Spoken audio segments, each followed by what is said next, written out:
The regular meeting of the Aurora City Council for Monday, October 2025 is called the order. Will the clerk please call the roll? Mayor Kaufman, Here.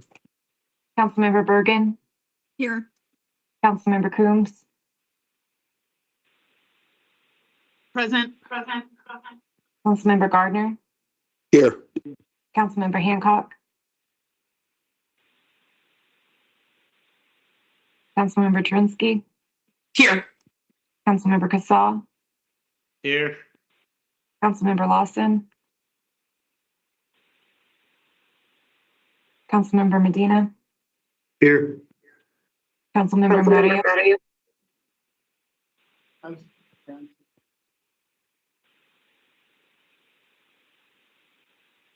Mayor Pro Tem Sundberg. Here. There's a quorum. Please join me in an invocation. O Lord, our God and our Father, we come to you and we ask that you would look upon this particular gathering tonight to keep us safe and guide us in our decisions. Bless our city with honorable citizens, industry, sound education, and good government. Unite our community together, even though we come from different backgrounds. We pray that there be justice and peace in our city. Give the city council and citizens the wisdom, direction, and sensitivity to the business and proceedings before us tonight. Hear us, therefore, as we commit this meeting to the help of the entire community. Amen. Please join me in the Pledge of Allegiance. pledge allegiance allegiance to the to flag the of flag the United of the States of United America, States of America, and the republic and to the which republic stands which stands one nation, under God, indivisible, just for liberty and justice for all. justice for all. Land acknowledgement, City of Aurora acknowledges that we gather on the territories and ancestral homelands of the Cheyenne, Ute, Arapaho, and Lakota peoples, past and present. We also recognize the 48 contemporary tribal nations that are historically tied to the lands that made up the state of Colorado. Indigenous peoples have remained committed to the stewardship of this land over many centuries. As these words of acknowledgement are spoken and heard, the ties that these nations have to their traditional homelands and to their vital place in the ecosystem are renewed and reaffirmed. And we are called to be better stewards of the land we inhabit as we continue to work to meet the needs of our entire community. Executive session update. During executive session, we discussed easement in terms of real property acquisition. Approval of the minutes of October 4th, 2025. Motion is in order. Mayor, I move to approve the minutes. Been moved by Mayor Pro Tem, seconded by Bergen. Councilmember Bergen to approve the minutes from October 4th, 2025. Discussion? Seeing no discussion, call for the question on the approval of the minutes from October 4th, 2025. Mayor KDM, Kaufman? yes. Thank you, Drensky. Mayor Kaufman? Yes.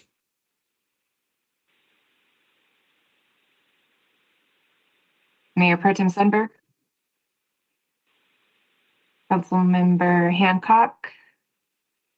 Councilmember Lawson and Councilmember Murillo.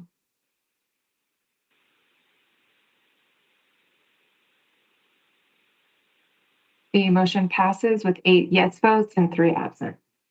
The next question before us is the adoption of the minutes from October 6th, 2025. Motion is in order. Mayor, Councilmember Bergen.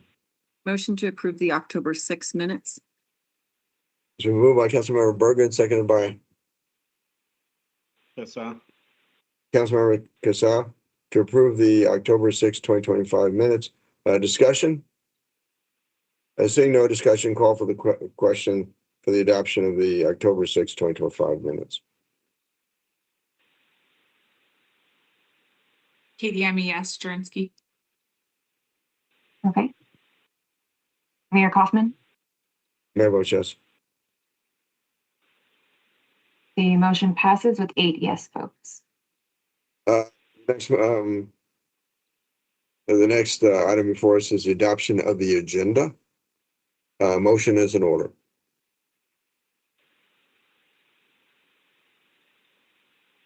Mayor. Councilmember Bergen. This is not that motion hard. I know. Motion to approve the agenda. Moved by Councilmember Bergen, seconded by Sundberg. Councilmember Mayor Pro Tem Sundberg to approve the agenda. Discussion? Seeing no discussion, call for the question on the adoption of the agenda. KDM, yes.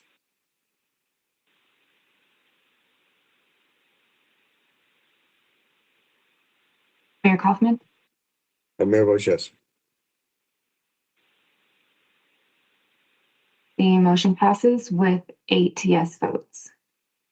Next question before us is the adoption of the consent calendar on motions, items number 9C1 to 9C4. Motion is in order. So Mayor. moved, Mayor. Who's that? Mayor Pro Tem Sundberg. Sundberg. Moved by Mayor Pro Tem Sundberg, seconded by somebody. I say Kasa. Seconded by Councilmember Casal. Discussion? Seeing no discussion, then call for the question on the adoption of the consent calendar on motions, item number 9C1 to 9C4. KDM, yes. Thank you, Drensky. Mayor Kaufman? Mayor votes yes. The motion passes with 8 yes votes to adopt the consent calendar for motions. Next question before us is the adoption of the consent calendar on resolutions and ordinances, item number 10A1 to 10A10. Motion is in order. Mayor Jurenski. Councilmember Jereski. Motion to approve item 10A1 to 10A10. Moved by Councilmember Jereski, seconded by Bergen. Cossa, Councilmember Bergen, to approve the consent calendar on resolutions and ordinances, item number 10A1 to 10A10. Discussion? Seeing no discussion, call Councilmember Coombs. Yes, I'd like to remove 10A5.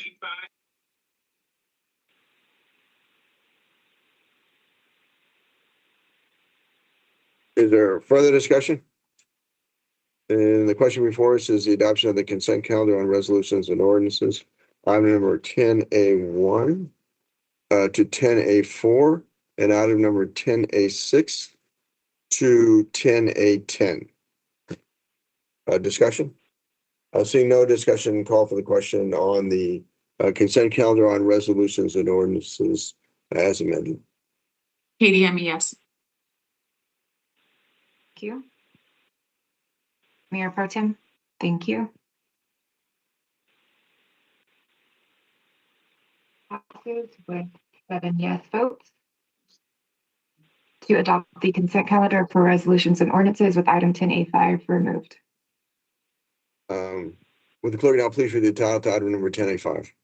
Item 10A5 is Resolution 2025-118, accepting submission of the Aurora Police Department's facial recognition accountability reports in accordance with CRS 2418-3024. Brief presentation by staff.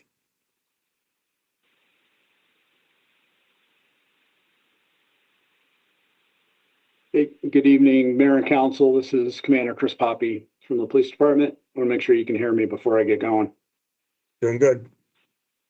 Sounds great. I presented to you a couple of weeks ago. I'll give you a very brief overview, summary of what we're working to accomplish with this proposal. Over the last several years, the Police Department's been working to develop a program that would implement the use of facial recognition technology. This is following what was required of us in Senate Bill 22-113. Like I said, we've been working on this for a couple of years. We didn't just jump into this. We took our time to make sure that we developed a program that was both responsible, accountable, and provided transparency. The facial recognition would be used as an additional biometric method to identify those who are unknown during criminal investigations. We have already put together a proposed policy, which has been attached for your review. Within that policy, we've listed out the authorized uses, but we've also listed out the reasons that we would not use that. I'm going to highlight those for you because I think the unauthorized uses are almost more important. We will not use it to violate constitutional rights of the 4th or 14th Amendment. We will not use it to harass or intimidate any individual or group. We will not use it for civil immigration enforcement. We also will not use it for ongoing surveillance or persistent tracking without the authorization of a judge through a court order or search warrant. Our program is part of the accountability and responsibility part of that is following best practice. And within that, we are not only implementing peer review, but we're even implementing additional layers to ensure that we don't have any errors with our leads. That would include a review by multiple users and supervisors. What will be put out by this is only a tip or a lead. I think the most important part of this is a facial recognition exam and a lead is just that. It's not probable cause. It doesn't lead us to arrest anyone. It doesn't. It requires considerable additional investigation to validate if there is any credibility to that lead, just like we would do with almost anything else we receive. We have a robust plan to train not only our users of the system, but we're taking it above and beyond best practice. And we're going to train every detective who would inherit a lead on facial recognition investigative processes. We've evaluated the costs and the finance department within the police department is working to ensure that that is within our means.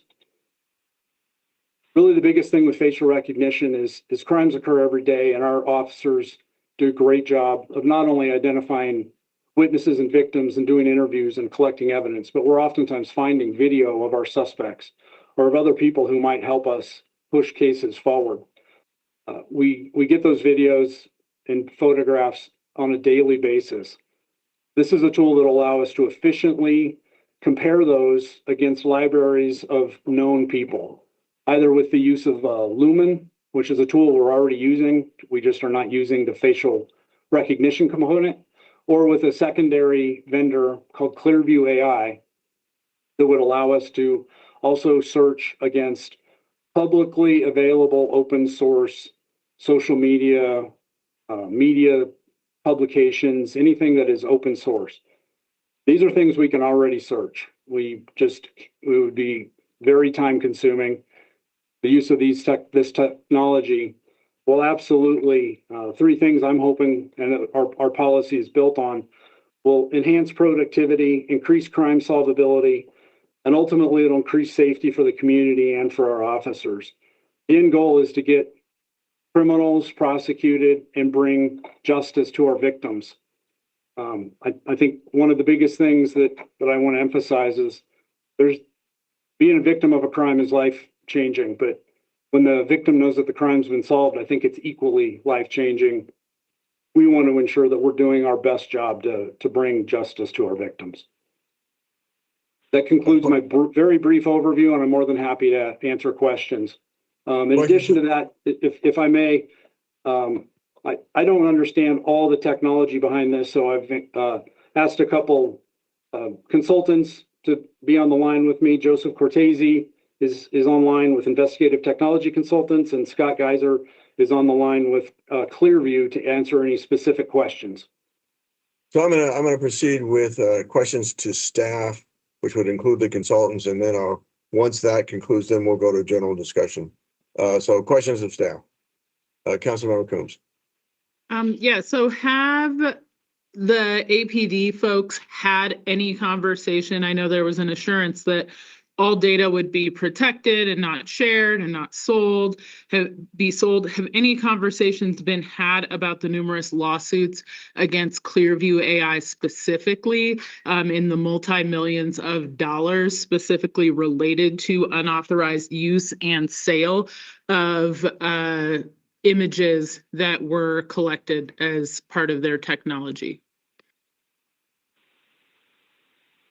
I think I can answer that without Clearview, but the vendor does not keep our images. We use them for comparison purposes. They're not maintained in their database. Those probe images that we would call them, they're maintained within our chain of evidence, but they're not maintained within the vendor's database, if that answers your question. I mean, I guess my question, and maybe this is more a discussion point, is how can we trust that, considering that they've utilized images and collected images in an unauthorized manner in the past and been found guilty of that in courts and required to settle, again, multi-million-dollar lawsuits? Mayor Poppy, let me grab that real quick. Go ahead, Mr. Schulte. Thank you, Mayor. Pete Schulte, City Attorney. So, Councilmember Coombs, I'm familiar with some of those lawsuits, and a lot of those lawsuits were issued the first impression, where the company took a position where they believed that's where the courts would land on, and the courts did not. And so they've amended their ability to, or they've amended their pattern and practice on how they collect and store data. Now, for us using it, we would not be subjecting the city or the police department to liability by how they collect their images, because they are a vendor. And they are having to be using their general counsel to make sure they're gathering these images from the public view in accordance with the law. But so again, courts of first, issued the first impression. Those were those who came from. And my understanding is, and Commander Poppy, you can correct me if I'm wrong, Clearview has followed every court order they have received. They have changed their practices. They are in compliance with the law as it's come down. Councilmember Coombs, do you have further questions of staff? I think everything else remaining will be a discussion point. Thank you. Very well. Further questions of staff? Thank you.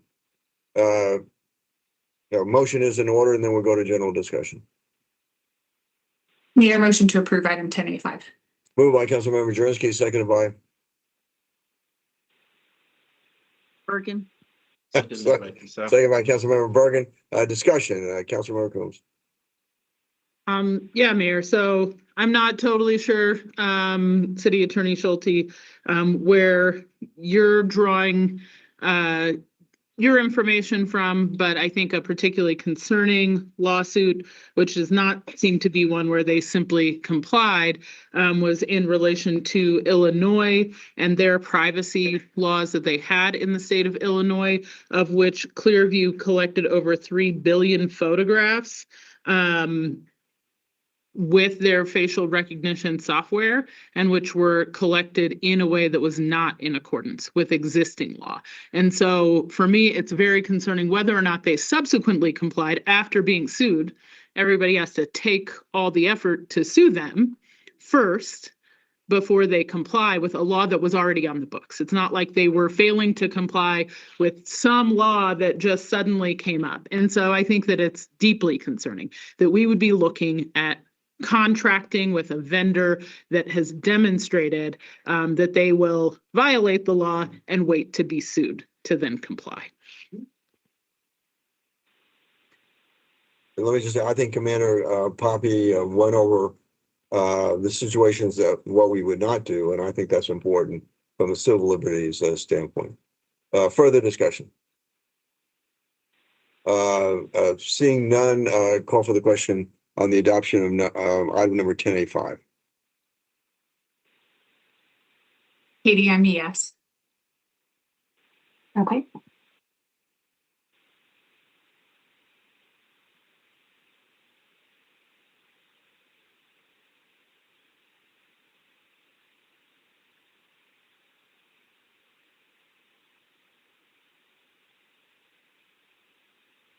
The motion passes with 5 yes votes, 2 no votes from Councilmember Coombs and Councilmember Medina, and then with 3 council members absent.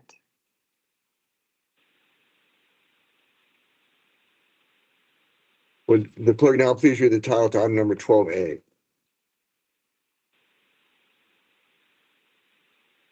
Item 12A is introduction of ordinance 2025-89, an ordinance of General Improvement District 1, 2007 Cherry Creek Racket Club, adopting an operating budget, establishing the tax levy, and appropriating sums of money to defray expenses and liabilities for the fiscal year beginning January 1st, 2026 and ending December 31st, 2026.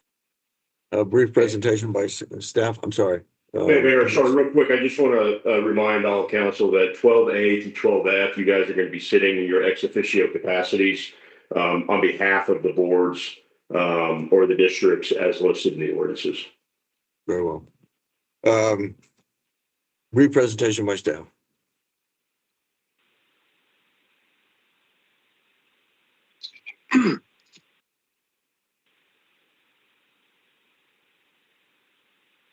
Beg your pardon. Good evening, Mayor and Council. My name is Andrew Jameson. Excuse me. Beg your pardon. I'm having AV problems. I'll go camera off. These are the GID ordinances for the 2026 budgets.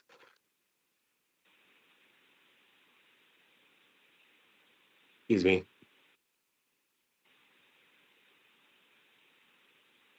This is to set the mill levy for the budget for the 2026 GIDs for the Cherokee Racket Club. Excuse me.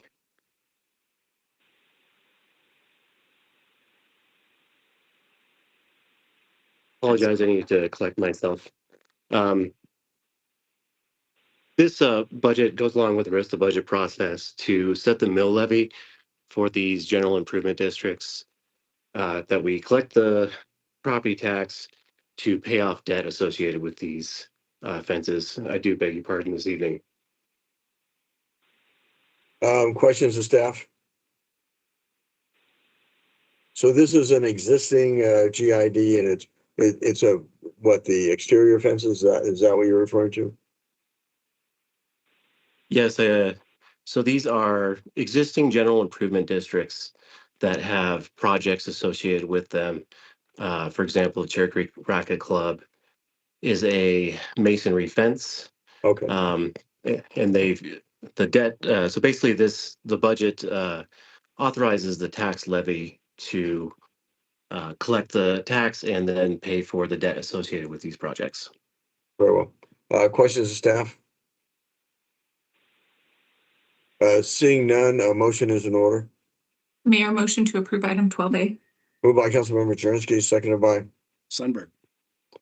by Mayor Pro Tem Sunberg to approve item number 12A.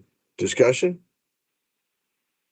Seeing no discussion, call for the question on the adoption of item number 12A. KDM, yes.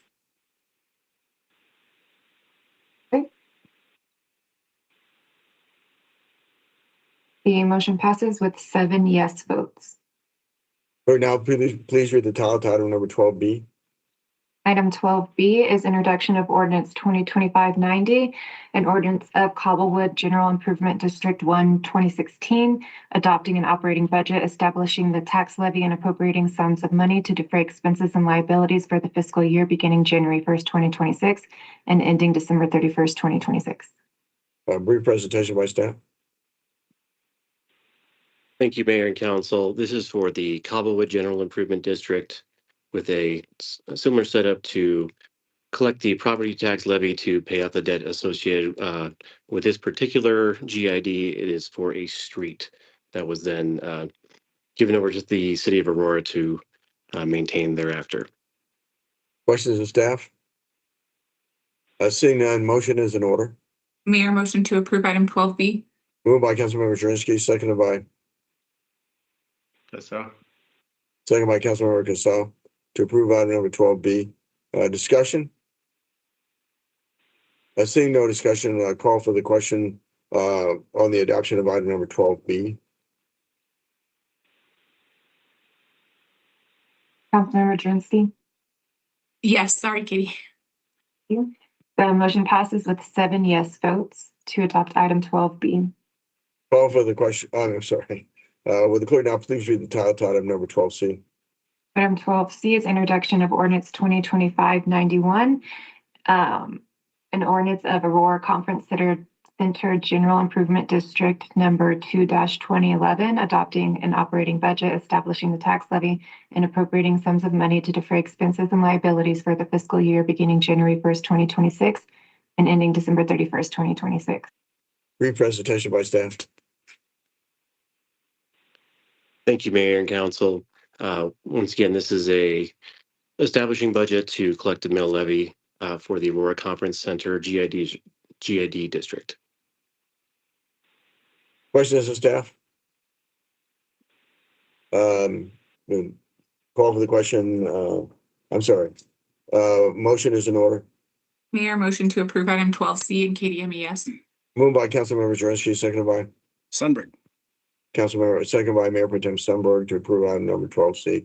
Discussion? Seeing no discussion, call for the question on the adoption of item number 12C.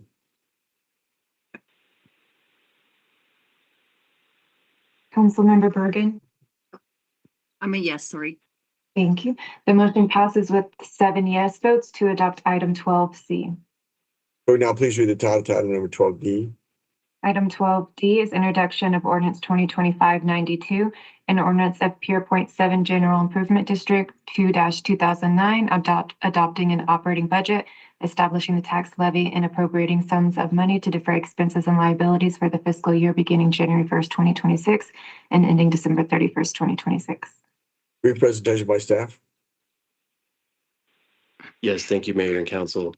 This is the 2026 budget for Pure Point to collect property taxes to cover the debt associated with a sewer system. Questions of staff? Seeing none, a motion is in order. Mayor, motion to approve item 12D. Andrew, you're doing a great job. Okay.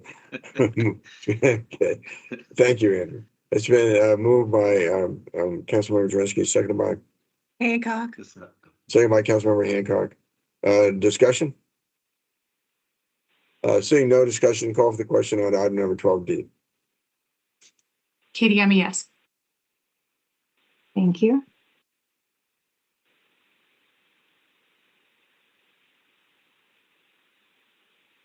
Councilmember Gardner.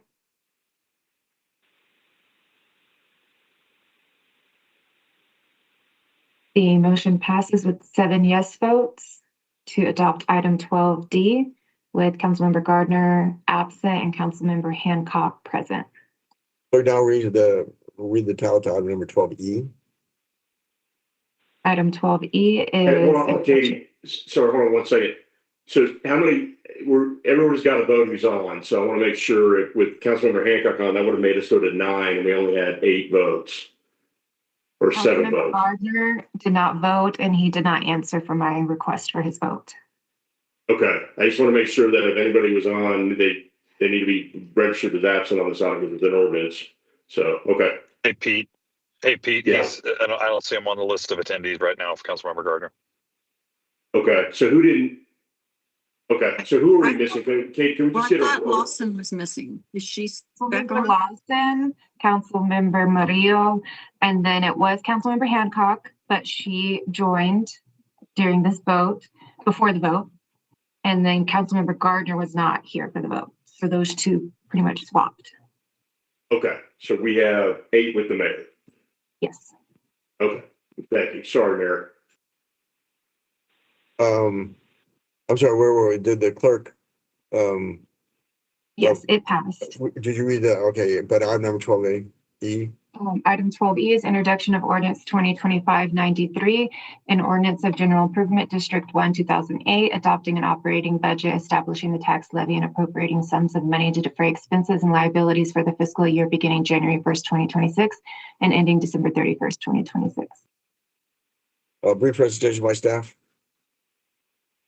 It's another general improvement district for its 2026 budget to collect property tax to pay the associated debt. Thanks.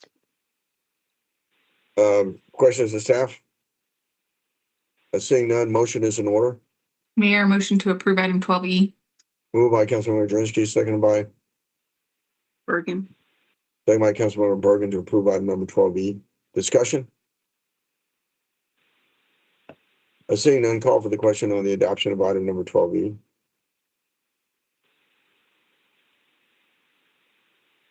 Councilmember Drinsky. Yes. Councilmember Hancock, thank you. And the motion passes with 7 yes votes for item 12E. Clerk, now please read the title of item number 12F. Item 12F is introduction of ordinance 2025-94, an ordinance of General Improvement District 3, 2008, adopting an operating budget, establishing the tax levy, and appropriating sums of money to defray expenses and liabilities for the fiscal year beginning January 1st, 2026 and ending December 31st, 2026. Brief presentation by staff. Thank you, Mayor and Council. Once again, this is another 2026 budget to collect property tax to pay off associated debt with this GID. Questions of staff? Seeing none, motion is in order. Mayor, motion to approve item 12F. Moved by Councilmember Drensky, seconded by Bergen. Councilmember Casal to approve item number 12F. Discussion? Seeing no discussion, call for the question on the approval of the adoption of item number 12F. Katie, I'm a yes. Thank you. Councilmember Murillo, I see that you're on now?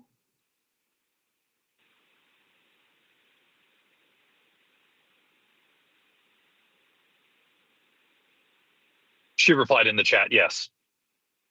Okay, and your vote, is that yes also? Thank you. The motion passes with 8 yes votes to adopt item 12F. Now please read the title to item number 12G.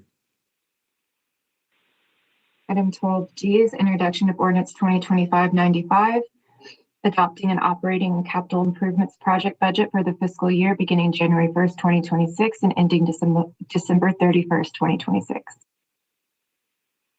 Brief presentation by staff. Good evening, Mayor and members of council. I'm Tyler Phillips, Budget Program Manager in the Budget Office. I'm filling in for Greg Hayes today. There are 3 ordinances associated with the 2026 budget. There's the adopting, the appropriating, and the tax levy. This summary pertains to all 3, items 12G, 12H, and 12I. These ordinances represent the culmination of extensive work by staff and council, including numerous ward meetings, 2 public invited to be heard sessions at formal meetings, several information sessions with council, the delivery of the proposed budget at the end of August, and the related presentations in September. The review and recommendation by the Citizens Advisory Budget Committee and other citizen committees, and last but not least, the ever so exciting Saturday workshop. The tax levy ordinance generally sets the certification of the property tax mill levy, and the adopting and appropriating ordinances set the budgetary spending limits at various levels of detail. Staff are available for any questions you may have. Very well. So we'll do 12G, 12H, 12I in terms of the staff presentation covered all 3. Am I correct? Correct. So then questions on those 3, but we'll have to vote on them individually. So questions of staff on item 12G, H, and I. Seeing no further questions of staff, motion is in order on item number 12G. Mayor, motion to approve item 12G. Moved by Councilmember Jurenski, seconded by Hancock. seconded by Councilmember Hancock to approve item number 12G. Motion is in order. I mean, call for the question, maybe? Oh wait, I'm sorry, I just did that. Yeah, it's late for me. KDM. KDM, Okay, yes. so discussion. Seeing none, call for the question on item number 12G.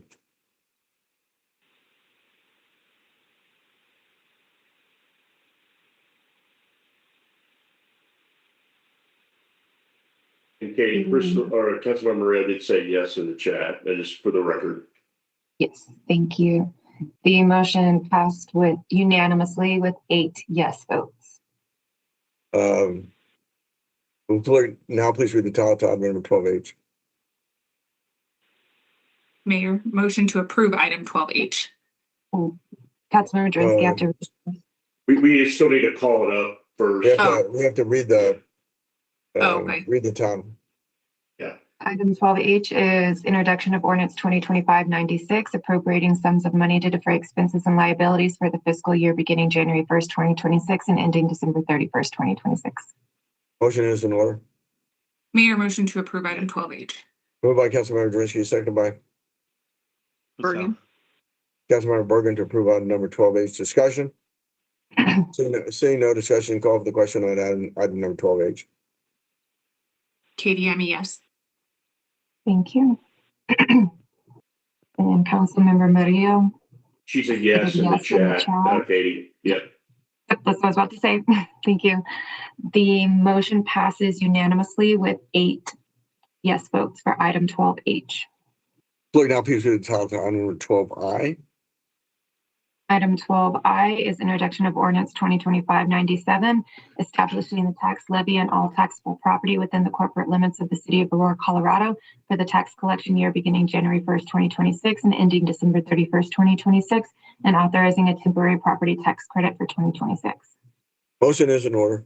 Mayor, motion to approve item 12I. Moved by Councilmember Jurenski, seconded by Bessa.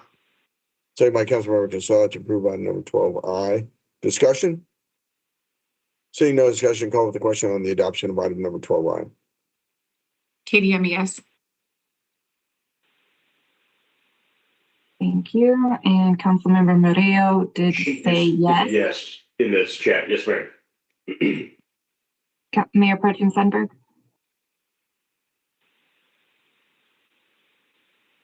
Thank you. The motion passes unanimously with 8 yes votes. Good. Now please read the title to item number 12J.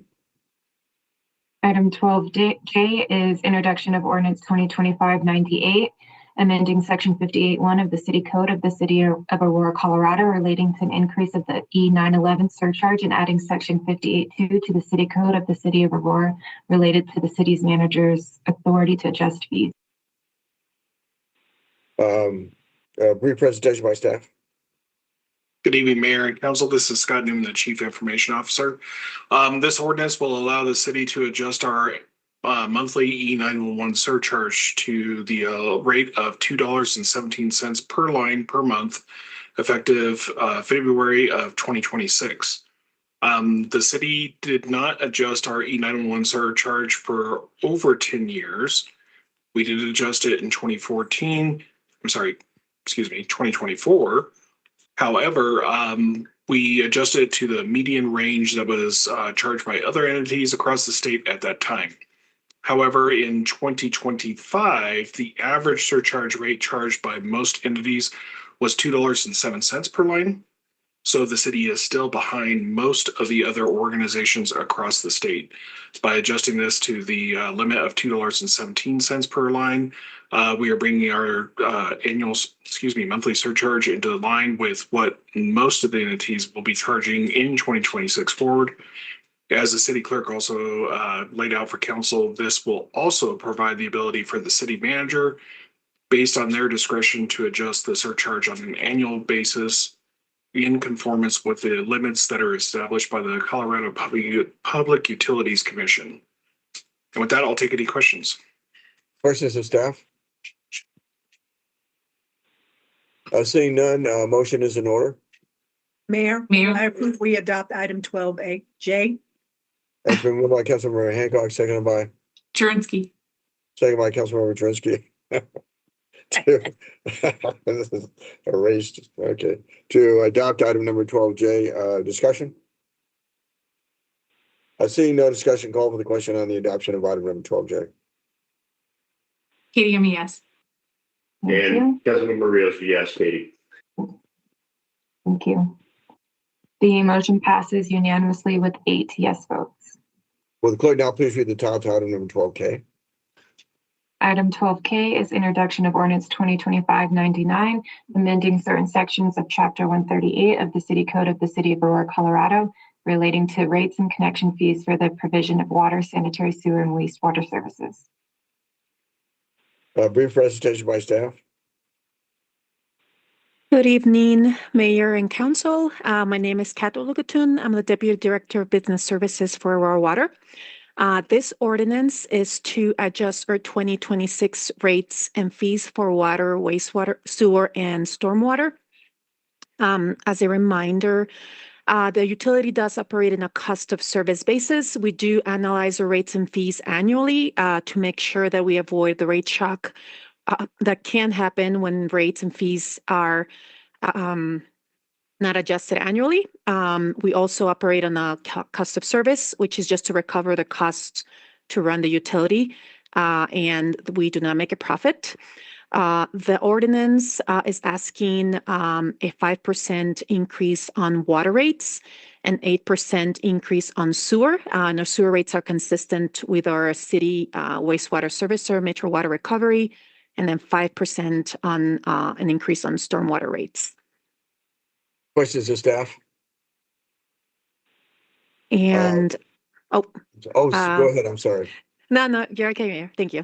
And then for fees, as a reminder, connection fees are paid as a one-time basis to connect into the utility system. They are meant to offset capital project costs meant for development and to retire debt that the city of Aurora has borrowed to expand the system. What we are proposing for 2026 are water rates increasing 5% for single-family, commercial, and irrigation, no increase for multifamily connection fees, and a 20% increase for sewer, which is part of a 3-year 20% increase, which will end in 2026. We are anticipating we are currently undergoing a cost of service comprehensive cost of service study for the utilities. So we do anticipate that fees will increase next year for sewer, but not to the rate that the past 3 years have entailed. So with that, if there's any questions on rates or fees, I'm happy to answer. Questions of staff? Thank you. Seeing none, motion is in order. Mayor, I approve we adopt item 12K. Been moved by Councilmember Hancock, seconded by Jurenski. Councilmember Trusky to approve item number 12K. Discussion? Seeing no discussion, call for the question on the adoption of item number 12K.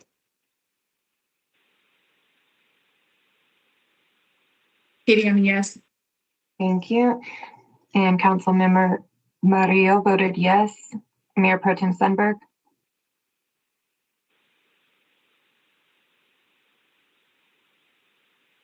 Mayor Pro Tem Sundberg, are you on?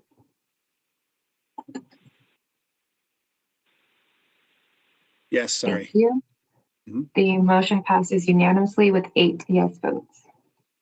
Would the clerk now please read the title to item number 12L? Item 12L is introduction of ordinance 2025-100, amending sections 138, 151, 138, 154, 138, 256, and 138, 259 of the city code pertaining to the prohibition of the installation of gray water treatment works and the use of all gray water. A brief presentation by staff, please. Good evening, Mayor and Council. Marshall Brown, General Manager of Aurora Water. This ordinance is a result of state legislation associated with gray water systems. As a reminder, Aurora Water for the last 15 years has had a water reuse system called Prairie Waters, where we recover, recapture, and reuse essentially all of the indoor water use in the city. And consequently, since the time we created Prairie Waters, we've had an ordinance prohibiting gray water systems. Gray water systems would be redundant to what Prairie Waters is, and therefore we prohibited those as we are charging our customers for a centralized reuse system instead of separated individual systems. What this ordinance proposal does is tightens up city code, just making it clear that gray water systems are not allowed except by special exception. If a development or commercial entity comes in outside of our area to collect water for Prairie Waters, we could grant an exception. So that's what this does, prohibits where we can collect the water for Prairie Waters. Therefore, customers wouldn't pay twice to recapture and reuse their used water, and makes us consistent with the new state legislation. Questions of staff? Seeing none, thank you, Marshall. A motion is in order. Mayor, motion to approve item 12L. Been moved by Councilmember Jurenski, seconded by Bergen. Councilmember Bergen to approve item number 12L. Discussion? Seeing no discussion, call for the question on the adoption of item number 12L. Katie, yes.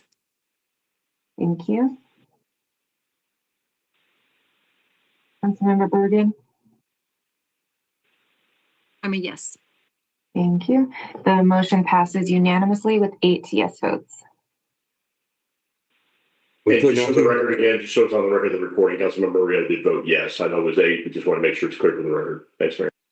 Would the clerk now please read the title to item number 12M? Item 12N is introduction of ordinance 2025-101, amending section 146-265C2 of the Unified Development Ordinance pertaining to local landmarks and properties listed in the National Register of Historic Places. Brief presentation by staff. Thank you. Good evening, Mayor and Council members. This is Chris Geddes. I'm the Historic Preservation Specialist for the city. I presented in study session 2 weeks ago regarding this item. This is a text change to separate the National Register designation from the local landmark designation process to make it more transparent. This was requested by the State Historic Preservation Office in 2021 at our quadrennial review for federal and state compliance. And I'm here to answer any questions if you have them. Questions of staff? Seeing none, motion is in order. Mayor, so moved. We moved by Councilmember Coombs, seconded by Jurenski. Councilmember Jurenski to approve item number 12M. Discussion? Seeing no discussion, call for the question on the adoption of item number 12M. KDM, yes.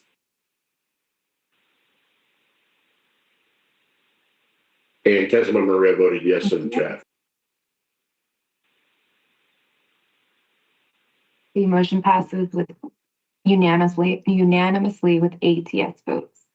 Thank you. Would the clerk now please read the title number 16A? Item 16A is discussion and possible action regarding future in-person or virtual council meetings and changes to council rules. And Mayor, we have 2 individuals who'd like to speak on this item. Very well. Okay, first is Portia. Portia, go ahead. You have 3 minutes.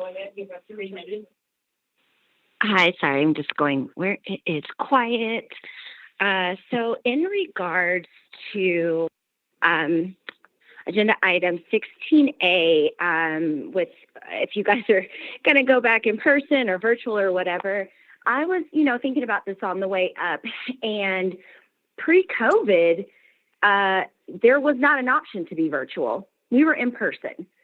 So to me, it seems that since COVID happened, we got past that, we were back in person.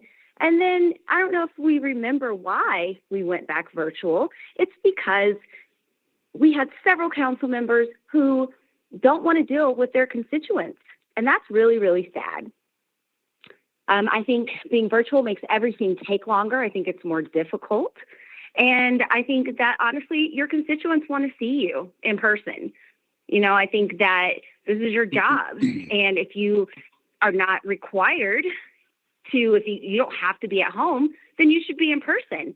I can understand, we live in Colorado, winter months, bad weather. Maybe then you have a virtual meeting for an actual reason other than because you don't want to face your constituents. So shout out to Councilmember Murillo, Councilmember Coombs, and Councilmember Medina, because they continue to show up for their constituents.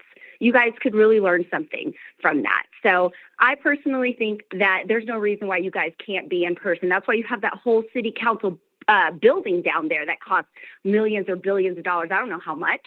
Go back in person. Face your constituents. So just let you sit with that for a minute. It's a privilege for you to be a council member. I think a lot of you have forgotten that. And guess what? There's some up and coming candidates and they are ready. They are hot on your tail. So much so that I've heard some council members, Sunbird, have been pulling out yard signs.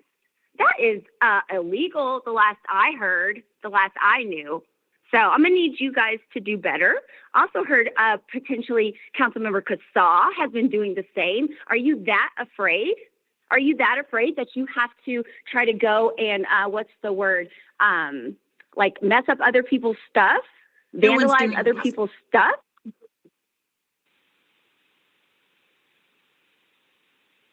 Seems like a pretty, scary move to me. So that's all I have to say. Next is Median. Median, go ahead. You have 3 minutes. So it is not lost on anyone that this vote comes at a politically convenient time. An election is coming up in a couple of weeks, and some of you are on the hook for this virtual nonsense that's been curated for what is supposed to be a body of governance. The part that you fail to understand is that your constituency are not puppets. We pay attention. Your constituency is smarter than you've ever given them credit for. And history will never be kind to those who dodged accountability. So you voting in restoration of an in-person public meeting is not going to convince anyone that you did not stand on June 9th and vote for these meetings to go virtual indefinitely through the duration of the civil litigation of Kylie Lewis. We are going to make sure that the constituency is reminded how we got here. Francois Bergen, you made the motion. And so that will catch up to you when it's time for you to lean back in and ask to be a leader. Danielle Jurinsky, you doubled down and you ensured that the community understood where you stood on the motion to go virtual. It was actually your idea to keep this virtual until the civil litigation was resolved. And each and every one of you, including the mayor, voted in favor with the exception of Allison Coombs, Ruben Medina, and Crystal Murillo. This is that phase of accountability that you don't get to run from because you cannot undo what you've already done. This was unconstitutional. And in the presence of your city attorney, you did this without hesitation. So each and every one of you will have to reckon with the fact that you broke the law. You will be held into account. And your constituency has had to sit through performative measures of a meeting simply because you don't want critique. When you all are sitting in these spaces, you are not in a space of power. You are in a space of responsibility. And somewhere, several of you got lost on that. The people you serve are the ones who are in power. Because on November 4th, they actually get to exalt the only power that exists. Those who are voted in to serve are to do so responsibly. We will not forget the ones who turned away. And we will make sure we remember on November 4th at the ballot box. Your time is up. That was the last speaker. Okay. Mayor? I'm going to go first. Okay. This is I'm the sponsor of this proposal. And look, I realize there was a concerted effort to disrupt our meetings, to make it impossible to do our jobs. People that refused to follow the rules, even at the expense of other people, those citizens that wanted to speak, oftentimes people not from this city were the ones who were the worst violators of the rules. And we were not able to conduct our business. I know that. I'm hoping that that is passed and that we can move forward with in-person meetings. And that is my motion to go back to in-person meetings. Moved by the mayor, seconded by Mayor. Can I? Oh, is it? Yeah, Pete, go ahead. So just to make sure it's clear, so the motion should be is that we revert back to the council rules as written, which will include going back in person for votes. And Mayor, did you want to make it specific on which meeting we do go back? Is it going to be on November 3rd or November 17th or which? That would be the next regular meeting. So November 3rd. All right. So the motion would be to return to the council rules as written on November 3rd. Is that acceptable to you, Mayor? Yes. Okay, who's the second? Is that Councilmember Coons? Yes. Okay. Okay, moved by the mayor, seconded by Councilmember Combs. Discussion? Mayor? Mayor Pro Tem. I haven't had a problem with going back, but when certain people know that there are guidelines and structures in place for the benefit of everyone speaking publicly, and they just blow those off happily. If you have 3 minutes, they'll take 7. And what concerns me more is when other people from the public, aside from a certain group, want to speak, little clicking motions with plastic is in the background, coughs, interruptions, laughter. So that complete disrespect and literally almost elbowing out other people to speak, is shameful. And, if that's not adhered to, I wouldn't mind going back virtual, but you have to respect other people in the public and their viewpoints and their time to speak. Mayor Jurinsky. Councilmember Jurinsky. Yeah, thank you. I would just like to address the two speakers who just spoke. So first of all, admittedly, one lives in Douglas County and one lives in Denver County. And this is what we're seeing over and over and over again. And to the first speaker, Portia out of Douglas County, she made slanderous comments. She boldly accused two council members of stealing people's signs without any proof. So this is what we're seeing over and over and over again. We're reading it on social media. There's no photos. They get up, they say whatever they want, they lie about us, they slander us. And to that first speaker, Portia of Douglas County, I would like to correct the record. We originally went virtual, not because we didn't want to face our constituency, which you are not, you live in Douglas County, but there was viable threats, physical threats. I was surrounded in the lobby of the AMC after some things got heated one night. And that was witnessed by Councilmember Murillo, who had to admit that she heard that to the police. So the first time we went virtually actually was because of violent threats by more than one individual made to me. I walked away. It was actually Councilmember Murillo who walked up alongside me that night, and her and I walked to the parking garage together. So I want to correct the record on that. The first time we went virtual was because of violent threats. There's also been sexual threats made against me, by the way, but nobody seems to care about that. There's been violent threats made against me. Councilmember Murillo had to admit that to the police. There's been sexual threats made against me. Today, I was driving around the city. It was so windy. People's signs were flying everywhere. There were signs flying everywhere. Soccer club, car wash, buy your house for cheap. Signs were flying everywhere. It was so windy today. So this is the type of behavior that makes me not one Aurora resident. If anything, I get emails. I get emails from Aurora constituents who say, Danielle, stay virtual. It's not worth it. It's not worth it. These people have threatened you. They continue to threaten you. They lie about you. They target you. They attack you on and on and on. They make it so you can't conduct city business.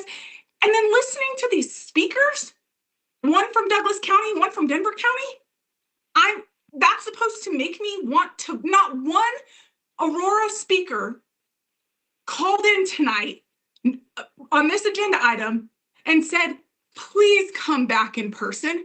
I have a whole list of emails of Aurora residents, my constituents, telling me to stay virtual. So, I'm on the fence. I'm going to be very honest. Councilmember Casal. So I really do appreciate the idea, but however, what we are pressing is go beyond respect and rule following. So the traits and behaviors that I witness are just simply unacceptable for me. We all understand that civic education are healthy as long as they're conducted without abuse or intimidation. So what are the solutions that I don't have any problem, but what I see is not really a healthy discussion, a trait that I see every day.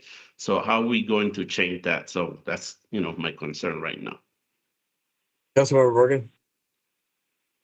Yes, Mayor. I would like to make a substitute motion that we return in person on November 17th.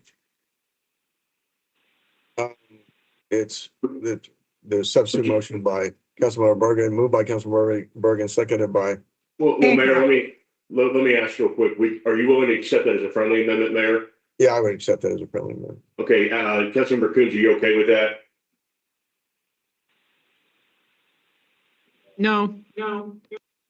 Okay. Okay. Then it's not okay. So we need to vote on accepting the substitute motion before we can debate it. So yeah. But you can, yeah. Okay. So substitute motion by Councilmember Bergen, seconded by Jurinsky. seconded by Hancock. So this first vote will be to accept to be able to debate it. So that's what we're going, not on the merits, but this is going to be, are we going to allow this substitute motion to replace the one that you made, Mayor? Okay. I thought it was a Councilmember- friendly amendment. No, because Councilmember Coombs did not accept it. Councilmember Moreno, Oh. and she seconded mine. Got it. Councilmember Moreno. I had I was going to respond to the original motion, but since I'm able to have my audio fixed, I don't support the substitute motion. But I would like to be called on what if and when we do discuss. Okay. Further discussion to the substitute motion. Seeing none, call for the question on the Bergen substitute motion. And what you guys are voting on is whether or not you want to replace the motion made by the mayor with the one that Councilmember Bergen just made, then you'll debate that. Okay. Okay, so to the Bergen motion. So voting yes if you want to go with my motion. Correct. To replace, correct. And then we would be debating your motion before it went to a final vote. Well, Yes. we're debating her motion and voting on it right now, right? So right now, the way the substitute motion process working, and we haven't done these a lot, but before it was wrong. You guys have to vote as a body to accept the new substitute motion to replace the one that you were debating by the mayor. So this first vote, if it's passed by majority, it will replace the motion that you made, Mayor, with the one that Councilmember Bergen made. Then you guys continue to debate that one. It could be amended and so forth. And then we vote on the other. Okay. Then you would vote on the merits after the debate. Correct. I don't remember doing it that way in Congress, but could Congress be wrong? Every day. I guess so.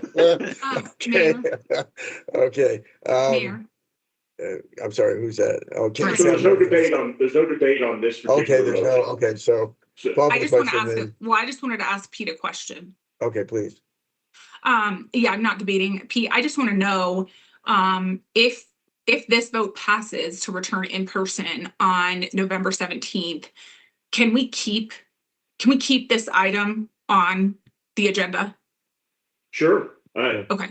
And I'll tell you, you guys can give me direction. Any one of you, I had stopped putting it on there until I had a member of council ask, and so the mayor had asked for it to be on tonight. But we can definitely keep it on. You can also, let's get to the substitute motion, see if we get there, and then you guys can still change different parts of your rules if you want to change anything that are in your regular rules if we do go back in person.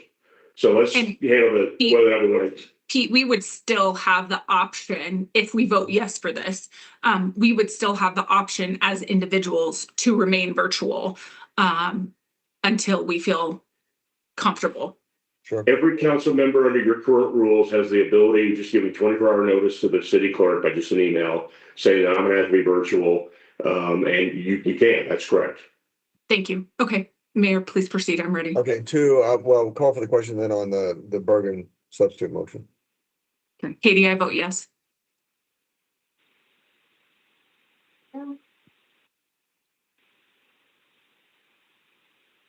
Mayor Kaufman, Mayor votes yes.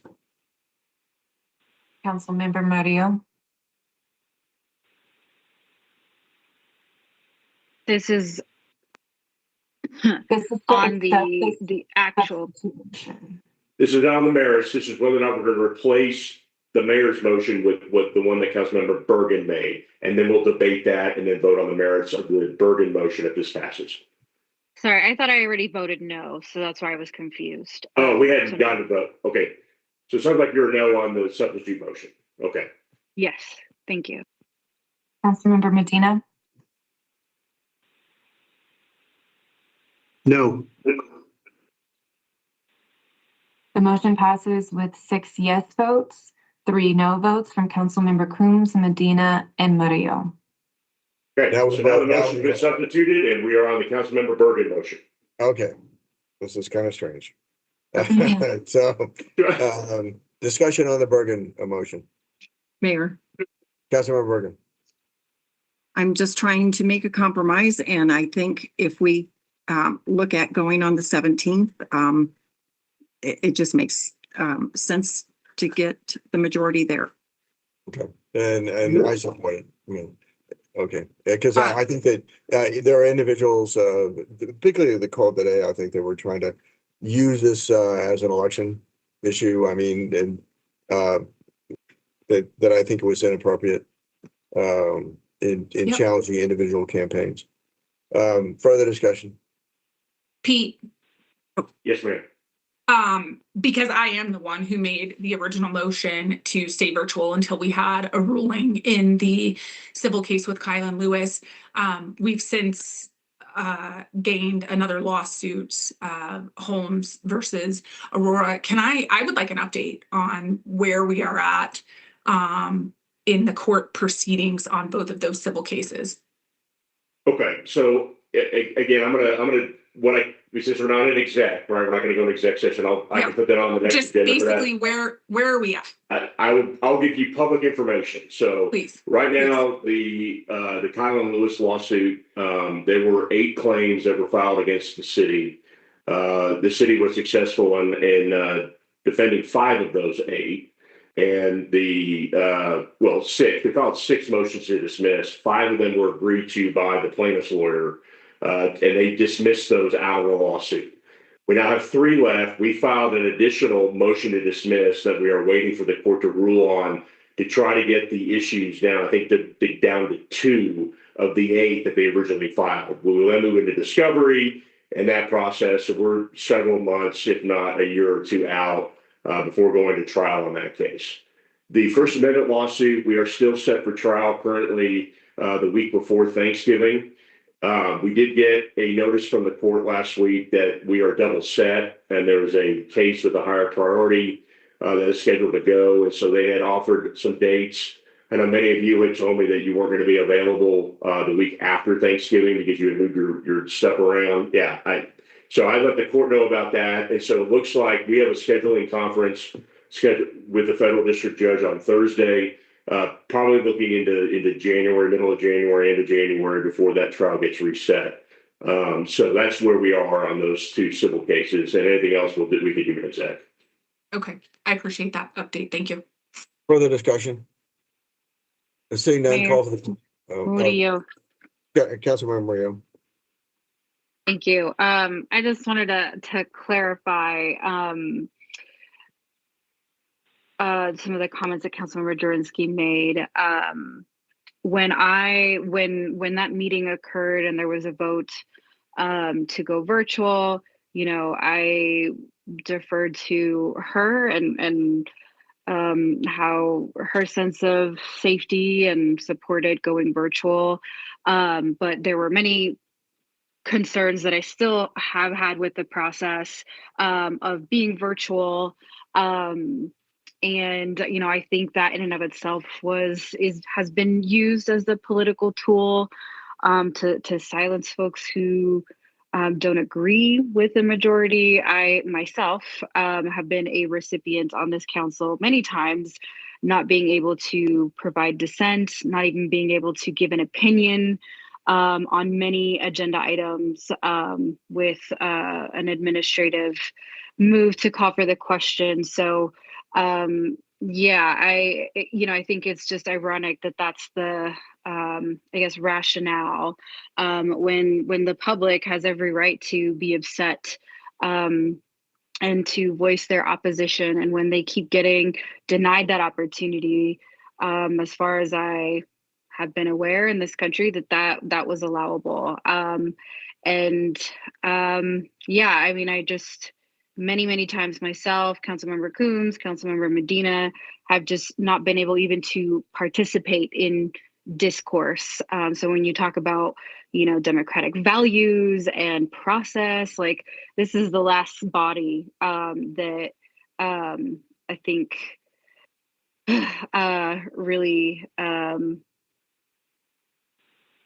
really I think should be opining on that. But again, and to my comments, or to the sequence of events, there isn't any admitting to anything. When somebody asked me how I felt, I was concerned about the situation. I didn't observe any particular interactions between Councilmember Jurenski and others, but I heard shouting, and frankly, I wasn't sure if that came from Councilmember Jurenski or the other party. I did tell her that, I hope no violence comes to her. And that Mayor? I do believe in. So yeah, definitely want to clarify the circumstances from that night. Point of Okay, let me order. go to Councilmember Driscoll briefly, and then we got to get Well, to point this of issue. order, please, Mayor. Yes, Yeah. Councilmember. Are we not voting on my motion that is on? Yes. Did Yeah, we? I don't know where this is going. Yeah, it's just getting misconstrued at this point. I mean, So into the order, yes, And correct, Mayor and Councilmember Bergen, any debate at this point should be on the Bergen motion, nothing Okay. else. I'm sorry, That's where to we the should Bergen be. motion, Councilmember Coombs. well, you called on me. I'm sorry, You had called on me. okay, Councilmember Driscoll, I'm sorry. So I'm going to call for the question. Okay, the motion is to call for the question. Mayor, non-debatable- that is non- completely you need a ridiculous. second. I You had need a my hand second. raised first. My Yeah. order, I was Mind, first in the order. Councilmember Driscoll, would you Yeah. mind if she has an opportunity to speak?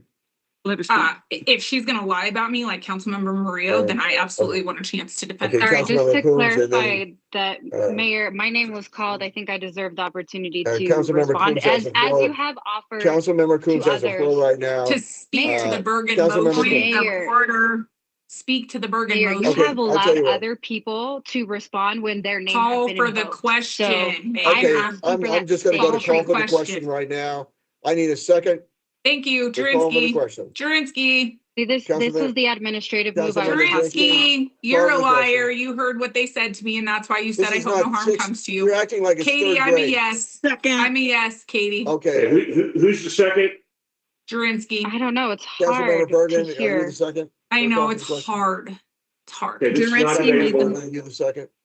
I made I the need a second, second. just to stop Councilmember this. Bergen made the seconded, motion. Mayor.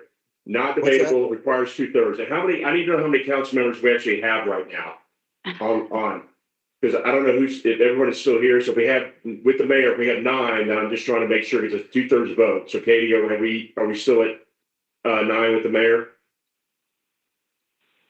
Right now, the only two that are absent, it looks like are Councilmember Gardner and Councilmember Lawson. So yes. Okay, so it requires 6 yes votes to call for the question. Okay, Councilmember Driscoll, you have made the motion. Is there a second? No, you made the motion and Bergen seconded it. No, you made the, You made the call for the question. Well, I thought it was taken away from me when Goodness. Councilmember Coombs threw a okay. fit. So fine, I Councilmember made the Driscoll, are you motion. making the motion? I'm making the motion. And who's the second?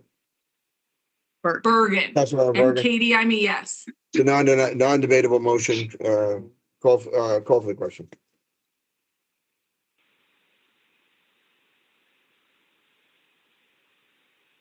Mayor Kaufman, Mayor votes yes.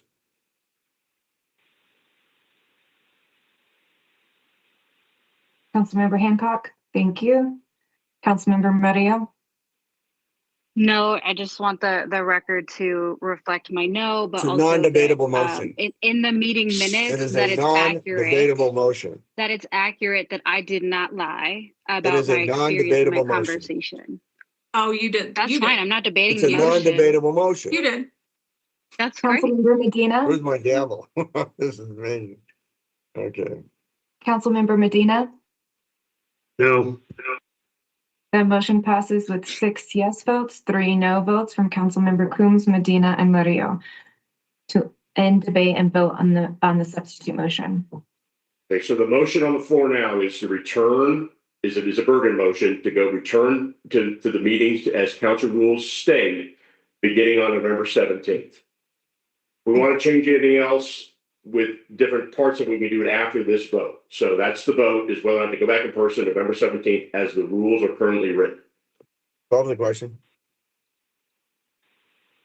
Katie, I'm We're a just no. voting. We're voting. That's all. Yes. Yep, voting on your motion. It's voting. Mayor Kaufman, Mayor votes yes. Drinsky, did you say no? I said no. Thank you. Councilmember Murillo, Yes. Councilmember Medina. Yes. The motion passes with 7 yes votes and 2 no votes from Councilmember Coombs and Councilmember Drinsky to return on November 17th and revert back to the council rules. Reports, Councilmember Coombs.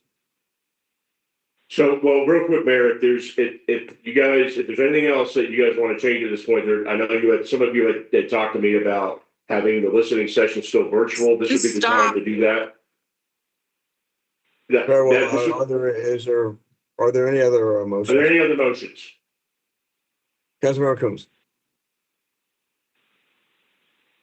You're muted. So give me a moment.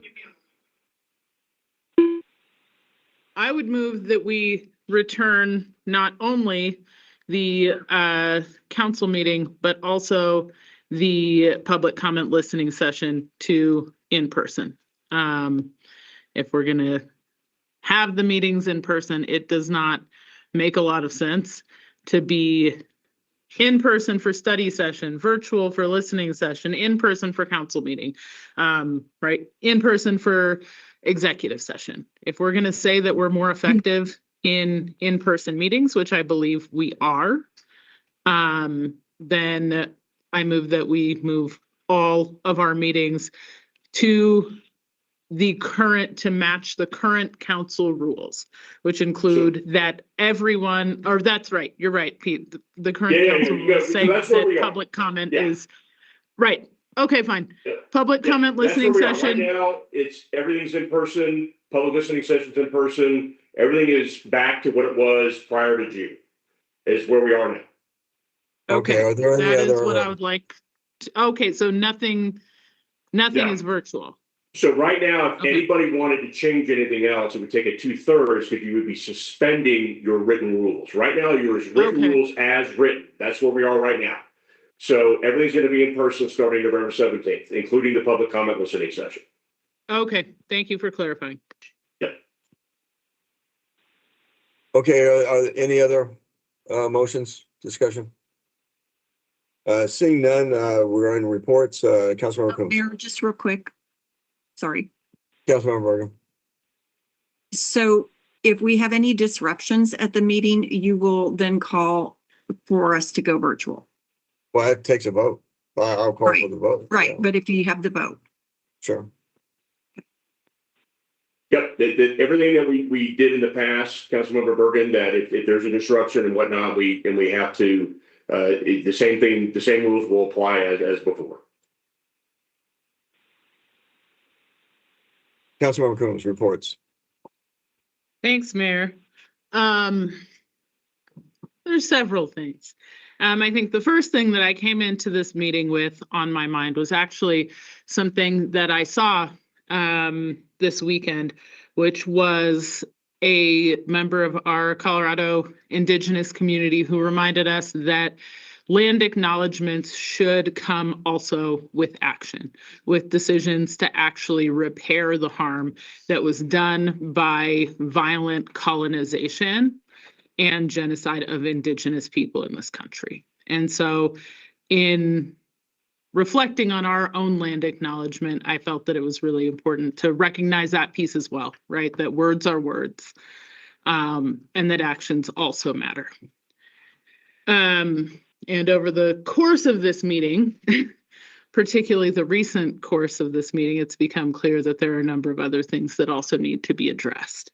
Namely, that for Councilmember Murillo to point out the ways in which some members of this council have been systematically silenced by procedural actions used by the current supermajority that is held on this council, that's to be mentioned, and then people are going to turn around and use those exact tactics is shameful. It's ridiculous. It does not represent I support you no matter what your party is. You can print that on as many pieces of literature as you want. It's not your action.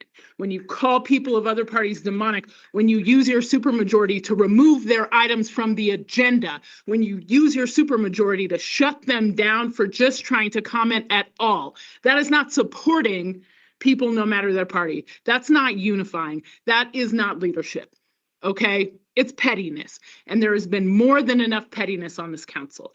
Also pettiness to call Councilmember Murillo a liar, because Councilmember Jurinski, when you told me Councilmember Murillo walked me out and she said this and this, I believed you, and so I supported going virtual because you said, hey, I've been threatened, And I said, that's a problem. And I don't support you being threatened. When I then later asked Councilmember Murillo about it, she said, no, I didn't hear any threats, but I heard a lot of shouting, as what she just reported. That is what she reported to me contemporaneously. So I just want that to be on the record. And to also say that it's only people who do not live in this city who want to see us go back to meetings in person. I do know some people that live in this city that have expressed frustration with the way that our meetings have gone. That's true. But there's a bunch of people who live in this city right now, including people who called in during the public comment listening session, which maybe some of y'all just weren't listening to say they wanted the meetings to return to in person. Yeah. There also have been people, there was someone who messaged me after those comments and said, I don't call in to talk to council because I know they're not going to listen. Okay, so these things go both ways. Some folks think I'm not going to be heard because other commenters. A lot of folks in this city think I'm not going to bother engaging with this council because they will never listen to me. And so we need to recognize both of those perspectives and quit playing games, show up, listen, do our jobs, and certainly not carry on with this rhetoric that pretends toward unity or mutual respect and yet never ever in action does it.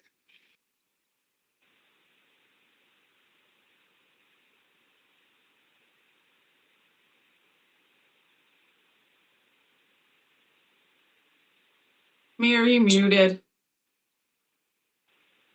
I want to remind the members about no personal attacks. That's in the rules. Councilmember Gardner. Councilmember Jurenski.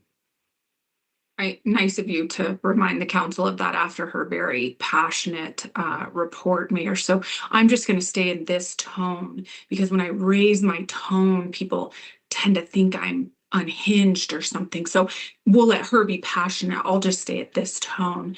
I'm not sure why a council member would tell me that they hope no physical harm comes to me if they didn't hear that physical harm was going to come to me. So that's why we went virtual, but I'm happy to come back in person. We'll see how long it lasts. The only reason we have a land acknowledgement is because we have a mayor who does it, even though there was 6 votes against reading a land acknowledgement. I hope you all like my tone. Have a blessed evening. Happy birthday, Charlie Kirk, this past October 14th. God bless America, and go out and vote. Councilmember Casal. I don't have none. Councilmember Murillo. Thanks, Mayor. Yeah, not just, again, back to what I said earlier. I mean, I don't know how you're going to argue with somebody about what they did and did not do. So that's kind of an interesting angle to take. But I guess this is a big joke, as we can see all the seriousness that my colleagues are taking in this public comment. The few minutes that, you know, I think myself and others actually get to speak. So yeah, I really can't wait for us to be in person. Again, it's going to get pushed till after the elections, which again, if you are pointing the finger that this is a political move to do XYZ and then to do that, you know, I think is disappointing. But yeah, I mean, I'm really not sure what else to say. I'm sure people love watching our meetings. It's kind of a mess. It's a little embarrassing. Actually, it's really embarrassing. Yeah, that's all. Councilman Mayor Pro Tem Sundberg. Thanks, Mayor. Very brief story that indicates and reflects, I think, who I am as a person and my character. I was at Home Depot last week buying some stake posts to hang up a banner. And I told the guy in the landscape area I had one of these and 3 of these. When I got to my vehicle, I noticed I had 1 of these and 4 of these. So I took the 1 physical stake back into the store and I let him know that I was incorrect and I paid for it. And he said, thank you. And he was a little incredulous. And then he said, well, I hope you don't work for corporate. And I said, no, it's okay. I just want to do the right thing. So I don't steal. And, this accusing me of stealing yard signs, I do believe in something called karma. And it's not of my nature, but it does demonstrate the desperate and continuously negative nature of certain people out there. That's all they have. And I'm not going to go down that road, but that's all they have. And it demonstrates their desperation. So in my report, I would like to recount that I attended with Councilwoman Hancock, the Historic Preservation Society at the VFW Post 3631, where we recognized the 1955 Big John fire truck. We're all familiar with it. Beautiful vehicle. It's a treasure in the city. That thing was recognized as a type of historical landmark, as was the actual VFW Post 3631 off of Colfax. Is a historical landmark now. So thank you to Chris Geddes and all of her work and her team. With Council Member Kassa and the mayor, I visited the Ethiopian Muslim Association of Denver just yesterday, and they were so incredibly gracious and welcoming and ran that program with such excellence, and just a lot of wonderful and warm people.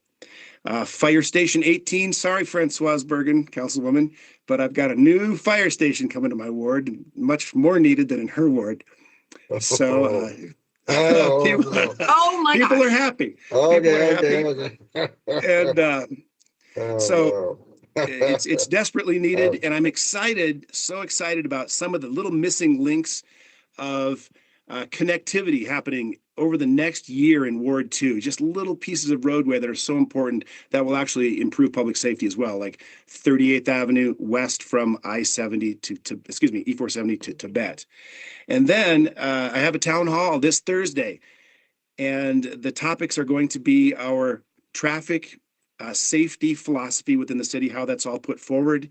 We're going to hear about Fire Station 18 from our city manager and chief of the fire department. We're going to hear an update on the consent decree and how that's all going for our city. And we are also going to hear from Chief Chamberlain himself. He will be there to answer questions. So please come to the town hall this Thursday, 6 p.m. to 8 p.m. at Central Recreation Center. Thank you. Councilmember Medina. Thank you, sir.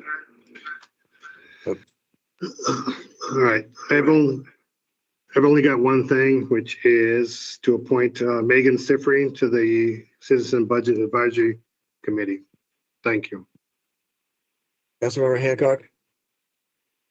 Thank you, Mayor. It has been a very busy couple of weeks since we last met.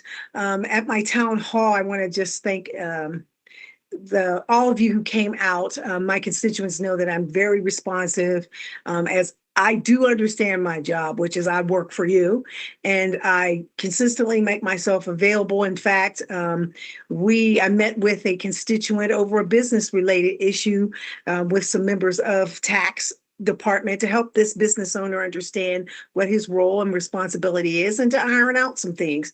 And I want our community to know, those who are in Ward 4, that I understand perfectly well what my position is and how I do work from you. And I engage as often as I can, as diligently as I can. Sand Creek, we had a beautiful dedication of the Sand Creek Ripple art installation last weekend. The mayor and I were there, as well as the Aurora Borealis Festival. It was fabulous. It was out at Painted Prairie this time, and the weather was perfect. It was great seeing the kiddos out there with their flash poles, their little lights. They gave away candy corn on these little, or not candy corn, cotton candy. Instead of the little paper, they gave them light sticks, and the children were jumping around. They were having a great time. It was so much fun to see those kids enjoying themselves at the Borealis Festival. It was a huge success, and big shout out to Visit Aurora for putting on such a really well done event.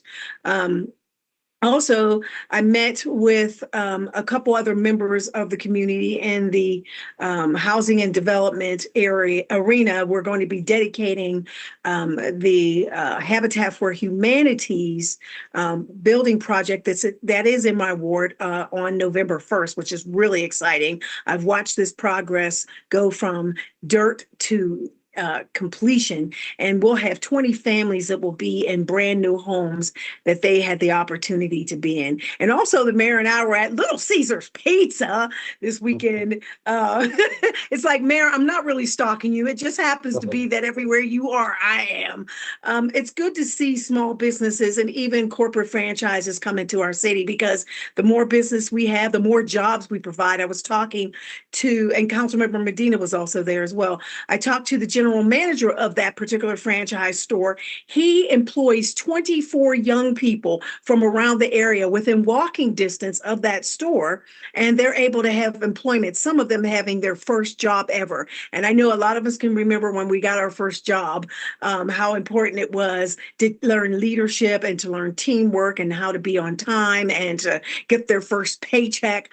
So that was really quite great. And I also went to another local business called G Girls LLC. They work with women and young ladies to help them be entrepreneurs. They had a breast cancer awareness fundraiser, which was really great to see the businesses in our community give back in matters that are really important to our community and support those who are dealing with cancer in all of its forms. And so I'm looking forward to this week. It is going to be a heck of a week. We've got a lot going on. But remember, you can always reach out to me at stephanie4aurora.com or on my website, or you can call me at my number directly. Thank you so much, Mayor. Thank you. I believe Councilmember Lawson, is she here? No. So, Councilmember Bergen. Thank you, Mayor. Also busy couple weeks. I want to say something about the fire station, and I know that Aurora Highlands does need a fire station because they're out in, the boonies, and they need a fire station. However, I will just say my area has been waiting 20 years with a huge population. And so hopefully we get one soon so our response times improve. With that being said, I had PED, Planning and Economic Development, also the Infrastructure Task Force prep meeting, Fitzsimmons budget meeting, also E470 budget workshop, Region 9 Opioid Abatement Council, and then some meetings with staff and constituents. And then as I'm the chair of the E470 board, I attended the IBTTA conference, which is the International Bridge Tunnel Turnpike Association, and E470 and CDOT were the hosts for the city, or host city for the conference. Over 1,000 attendees. I was privileged to be able to do welcoming remarks. I was also on the bus tour for E470, and then also was on a panel with the Illinois Turnpike. So it was E470 and the Illinois Turnpike. So excellent conference. I was busy from Friday night through Wednesday morning at that conference. And that is my report. Thank you. Oh, and I want to add, I really hope when we go back in person that people are respectful. The personal attacks are just inappropriate. And I hope that the people that are coming to speak to us are also respectful of others that are in attendance. It would be nice to just get back to some productive meetings and some civility. Thank you. Thank you. Normally, I don't talk about my individual events. You can go to Mike Kaufman Facebook for those, but I do want to give a shout out to a very special small business that is Howdy Homemade Ice Cream, and they celebrated their 3rd anniversary, and they're located in the vicinity of Parker and Arapahoe Road at 6340 South Parker Road, Suite 101. What is so special about them is that they employ people with learning disabilities, various disabilities that, let's see, young people with intellectual and developmental disabilities, so more than simply learning disabilities. And in these, I was not able to go to their 3rd anniversary on Saturday, but I went on Sunday. To thank them for what they do to give these young people an opportunity that they otherwise wouldn't have, to be able to have the dignity of a job. And they are so excited. And so Ben Kim who's been there since they opened. So he's been there for three years, a dedicated professional employee. He made my butter pecan ice cream on a cinnamon cone, you know, with a very big scoop. And he's just so excited about the opportunity of being there and being able to work. And it's just incredible. But the business tends to slide in the winter, obviously. People don't think about ice cream. I want you to think about ice cream, because if you don't, as the demand goes down, people are laid off. And the more productive they are, the more people they can hire. And to see these young people with these disabilities engaged in work and having the pride of a job is just so exciting. And it's really, really heartwarming. So remember Howdy's homemade ice cream when you're out and about. With that, seeing no further business before the Aurora City Council meeting is adjourned. Thanks, everybody.